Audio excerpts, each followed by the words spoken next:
સુરતમાં ગુનાખોરી અટકે અને નિયમો અને કાયદો વ્યવસ્થા જળવાઈ રહે તે માટે વધુ એક પોલીસ ચોકીનું અનાવરણ કરવામાં આવ્યું છે। ભાઠેના પોલીસ ચોકીનું અનાવરણ ઇન્ચાર્જ પોલીસ કમિશનરના હસ્તે અને ધારાસભ્યના હસ્તે કરવામાં આવ્યું છે। સુરતમાં ગુનાખોરી અટકે અને નિયમો અને કાયદો વ્યવસ્થિત જળવાઈ રહે તે હેતુસર વિવિધ પોલીસ ચોકીઓનું નિર્માણ કરવામાં આવે છે અને લોકાર્પણ કરવામાં આવે છે।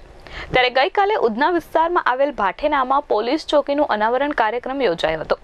In charge police commissioner Wabang Jamir અને ધારાસભ્ય સંગીતા પાટીલના હસ્તે પોલીસ ચોકીનું અનાવરણ કરાયું હતું। ભાઠેના વિસ્તારમાં બનતા ગુનાઓ ન બને અને લોકોની સમસ્યાનું તાત્કાલિક નિવારણ થાય તે હેતુસર આ પોલીસ ચોકીનું નિર્માણ કરાયું છે।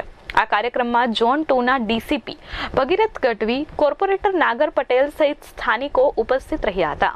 આજે માર્ચ 14, 2024 આ વિસ્તારના ધારાસભ્ય મેડમ સંગીતા પાટીલના હાજરીમાં અને લોકલ કોર્પોરેટર નાગરભાઈ પટેલના હાજરીમાં આ નવા ચોકી લોક ભાગીદારીથી જે ઉધના પોલીસ સ્ટેશન અને ઉધના પોલીસ સ્ટેશનના વિસ્તારમાં જે નાગરિકો માટે બનાવવામાં આવેલ છે, આ ઉદ્ઘાટન કરવામાં આવેલ છે અને આ વિસ્તારના જે લોકો માટે આ ચોકીમાં આવવા માટે અને અગાઉ ઉધનાના 12 માર્ગ ઉપર પુરાના ચોકીમાં જવા માટે લોકોમાં હાલાકી પડવામાં આવતા હતા, આ દૂર કરવામાં આવશે અને આનાથી આ વિસ્તારના સુરક્ષા અને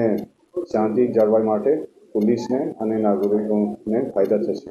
જય હિન્દ, જય ભારત। Munna Malabari, S24 news, Surat.